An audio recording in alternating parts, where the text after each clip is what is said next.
네, 지금 들으신 것처럼 잠시 뒤에 이재명 대통령의 신년 기자회견이 청와대에서 열립니다. 그리고 오늘 오후에는 한덕수 전 총리의 1심 선고도 예정이 되어 있는데요. 오늘 관련 내용들 두 분과 함께 짚어보도록 하겠습니다. 오늘은 조기현 민주당 법률위 부위원장, 정영국 전 청와대 대변인 나오셨습니다. 두 분 안녕하십니까? 안녕하세요. 예, 안녕하십니까? 자, 오늘 두 분과 이야기 나누기 전에 먼저 이 내용 좀 살펴보겠습니다. 강선우 의원이 오늘 새벽에 그러니까 21시간의 조사를 받고 귀가를 했습니다.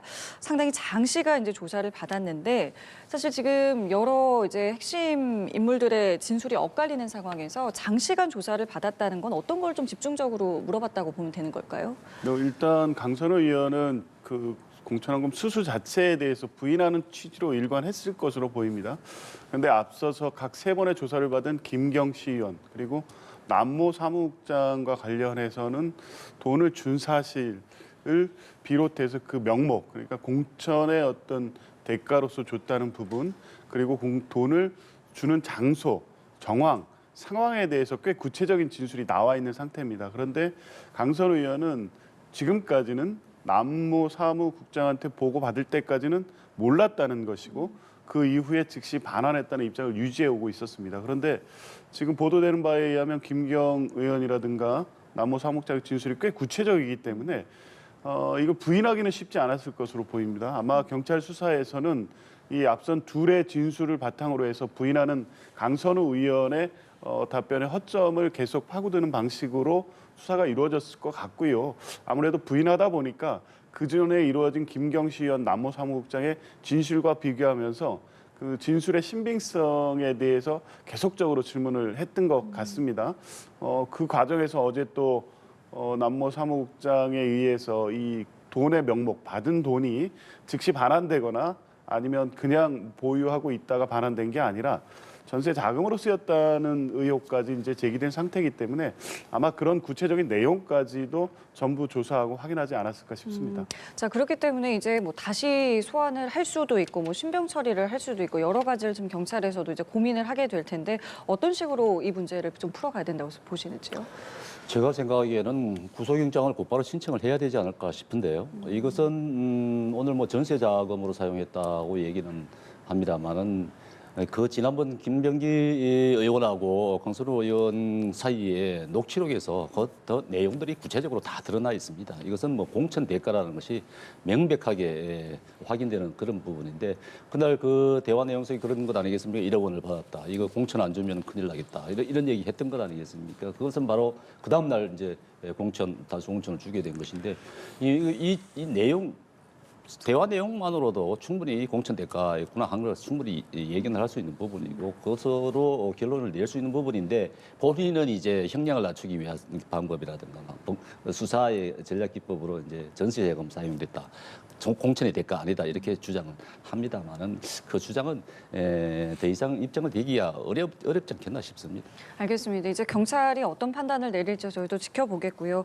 자, 그리고 오늘 오후에는요 한덕수 전 총리에 대한 1심 선고도 나옵니다. 이 내란죄에 대한 이제 법원의 첫 판단이기 때문에 여러 가지로 이제 주목이 되는데 그 의미를 좀 개인적으로 좀 어떻게 좀 보고 계시는지요? 뭐 지금 말씀한 바와 같이 내란죄에 대한 법원의 최초 판단입니다. 물론 며칠 전에 1월 16일에 윤석열 전 대통령에 대한 1심 선고가 있었습니다.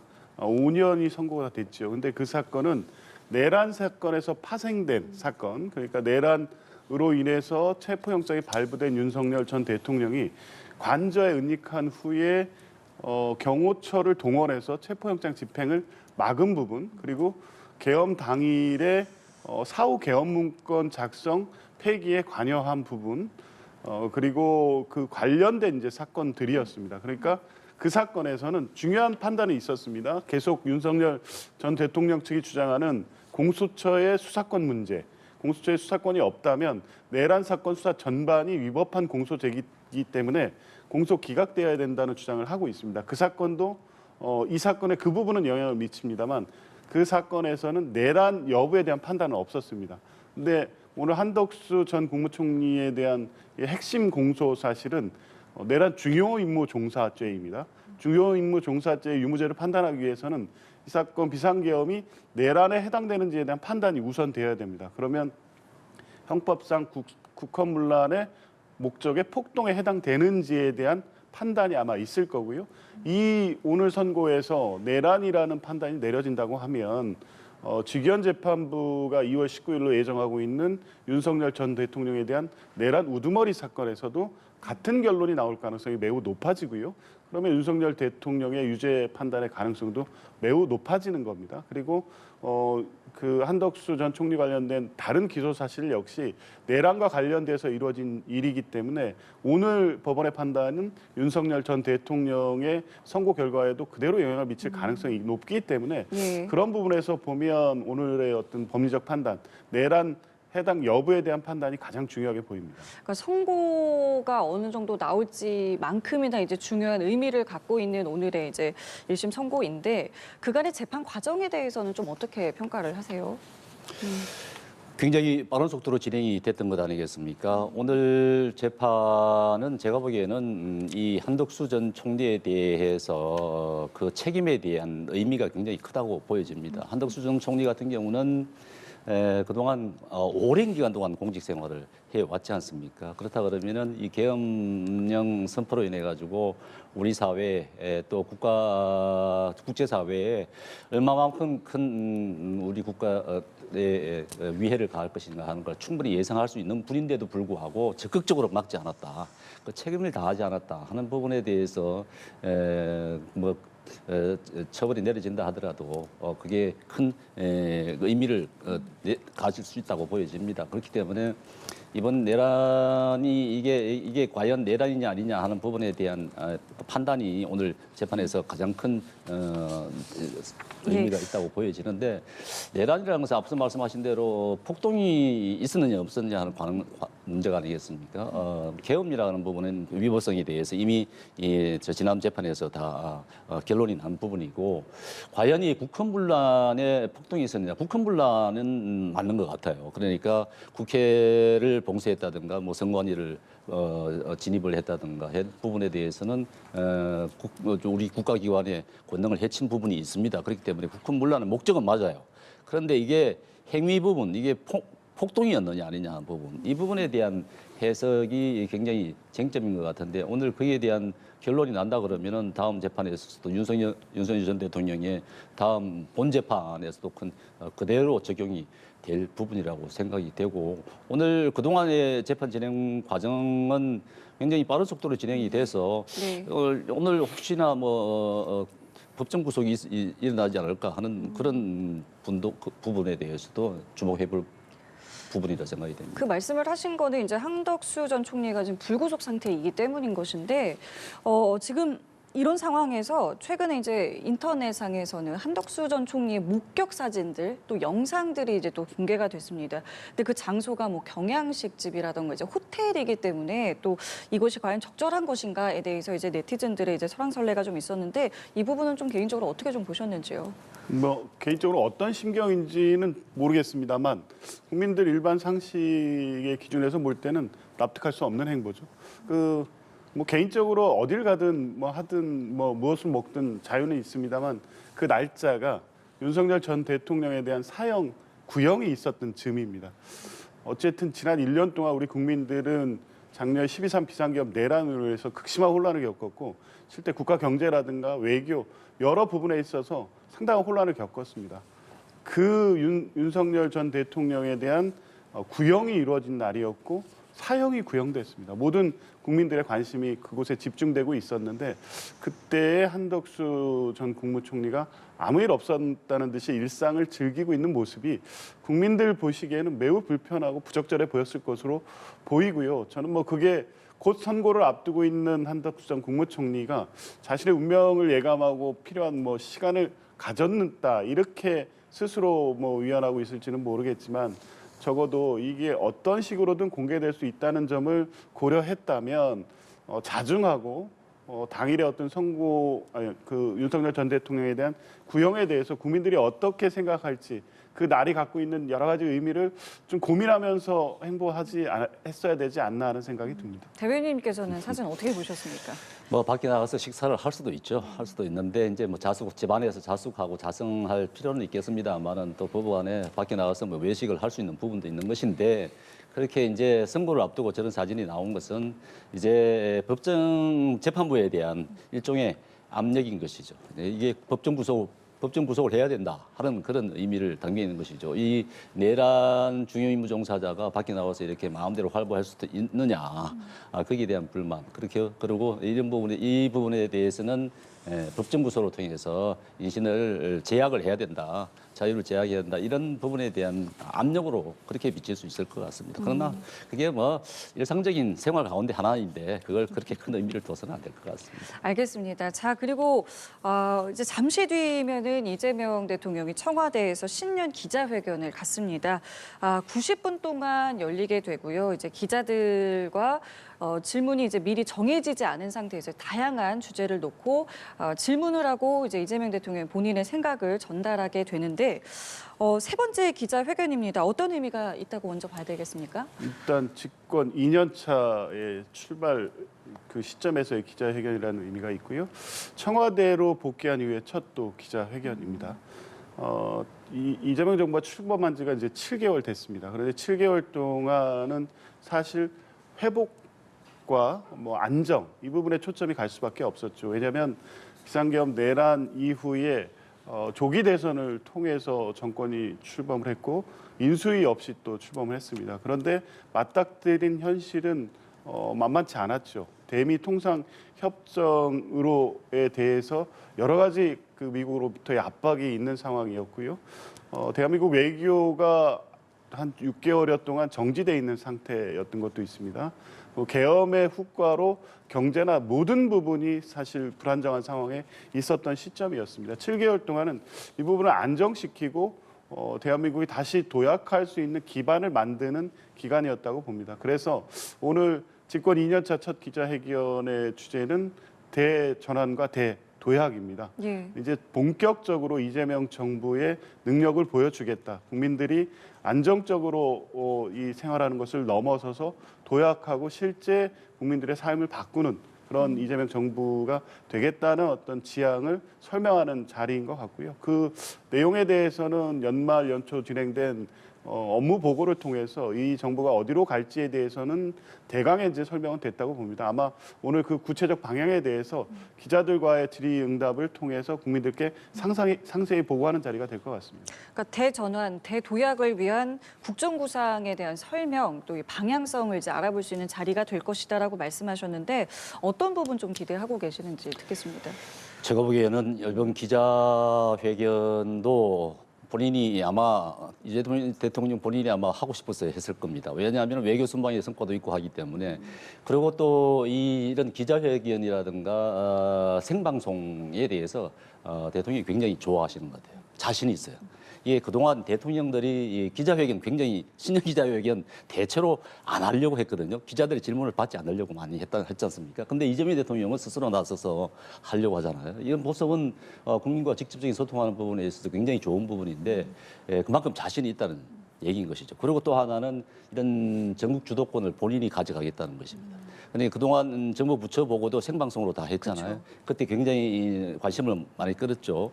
그렇기 때문에 이게 본인이 이슈에서 결코 이렇게 소외되지 않겠다. 자기가 그 중심에 서겠다. 주도권을 가져가겠다. 이런 의지로도 읽힙니다. 오늘 기자회견에서는 본인에 대한 정책과 관련된 설명보다도 기자들의 질문이 더 관심이 많을 것 같아요. 기자들 지금 질문이 쌓여 있습니다. 지금. 예. 아무래도 이해운 지명자를 어떻게 할 것이냐 하는 부분이 가장 큰 관심일 것이고 특검 부분들 특검에 본인 이재명 대통령도 그렇지 않습니까? 정견조작에 대해서는 뿌리를 뽑겠다 하는 부분에 대해서 큰 의지를 갖고 있기 때문에 이 특검을 받을 것이냐 말 것이냐 하는 부분 이런 부분은 물론 뭐 국회가 결정할 일이라고 얘기는 하겠습니다만은 그 의지는 들여다볼 수 있을 거라고요. 거기에다가 이제 사실 야당 대표의 단식이 지금 계속되고 있는 것 아니겠습니까? 예. 이게 대통령으로 봤을 때도 굉장히 큰 부담 요인입니다. 거기에 대한 답변 이런 부분들에 대해서 굉장히 관심이 가고 무엇보다도 민생 경제가 굉장히 어려운 부분이고 환율 걱정이 되는 부분인데 여기에 대한 설명이 어떻게 될 것인지 지켜봐야 될 것 같습니다. 말씀만 들어도 굉장히 나올 질문이 많다는 생각이 드는데 이제 기자들은 여러 질문들을 다 할 것이고 이제 이재명 대통령도 여기에 대해서 이제 어느 정도 답변을 생각해 놨을 텐데 글쎄 개인적으로 어떤 질문, 어떤 부분에 대해서 좀 관심을 갖고 계신지 좀 여쭤볼게요. 뭐 최근에 이제 외교적 순방 성과들이 여러 가지가 있으니까요. 그 부분에 대한 어떤 평가라든가 대통령의 소회 이런 부분이 일반적으로 좀 질문이 있을 것 같고 또 중요한 거는 민감한 정치 현안과 관련된 질문들이 좀 있지 않을까 싶습니다. 지금 국민의힘 장동혁 대표가 7일째 단식 중에 있고요. 뭐 명목은 특검, 쌍특검에 대한 요구인데 어쨌든 대화의 상대이고 이재명 대통령은 계속해서 강조하는 것이 민주당만의 대통령이 아니라 전 국민의 대통령 대표자로서의 직무를 수행하겠다.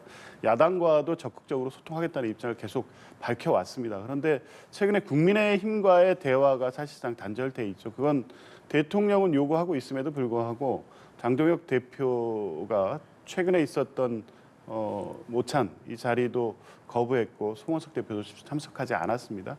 이제 이런 부분에 대해서 어떻게 풀어갈지 이런 질문이 있지 않을까 싶고요. 또 어찌 됐든 대통령실에 설명한 것처럼 도전이라고 했던 이해훈 후보자에 대한 예. 기획예산처 초대 장관 지명 청문회가 지금 난항을 겪고 있습니다.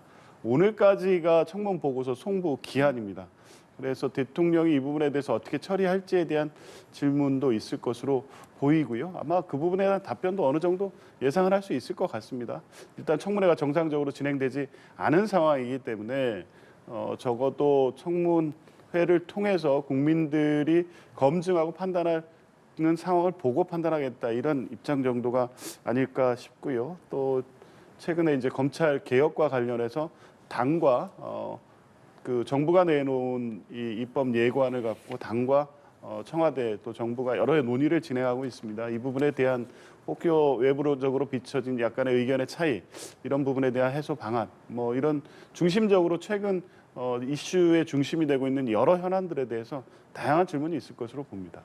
이해훈 후보자와 관련해서 그러니까 재송부를 다시 국회에 요청을 할 것 같다라는 말씀이신 거죠? 예, 저는 그렇게 봅니다. 왜냐하면 뭐 청문회가 안 됐잖아요. 그리고 네. 청문회가 안 된 이유가 자료 제출이 부실하다는 건데 과거 청문회에서도 비슷한 양상이었지만 청문회 자체가 안 된 사례는 없습니다. 이 부분에 대해서는 오늘 명확한 좀 입장을 내놓을 것 같으세요? 네, 아마 설명이 있지 않을까 싶습니다. 이것은 아마도 말씀하신 대로 재송부 요청을 할 거예요. 하면은 재송부하면은 이제 국민의 입장에서도 사실 이것을 다시 열지 않을 수는 없을 거예요. 열어서 자료를 이제 오늘 여야가 만나서 협의를 한다는 것 아니겠습니까? 자료 요청에 대해서 이해훈 후보 측이 더 적극적으로 나선다 그러면은 어느 정도 자료를 가지고 청문회에 임해야 된다고 보여집니다. 그리고 그 청문회에서 그동안 제기된 의혹들에 대해서 더 국민들에게 야당 입장에서도 더 추가할 부분들이 있는 것이고 또 폭로할 수 있는 더 추가적인 폭로도 나올 수 있는 부분도 있는 것이고 하기 때문에 이해훈 후보자가 부적격하다는 것을 국민들에게 더 알릴 기회를 가져야 되는 것도 야당 입장입니다. 그렇기 때문에 아마도 대통령이 이제 정문 요청서를 재송부하게 된다 그러면은 다음에 다시 기일을 일정을 잡아서 청문회가 이루어져야 될 것이라고 생각이 됩니다.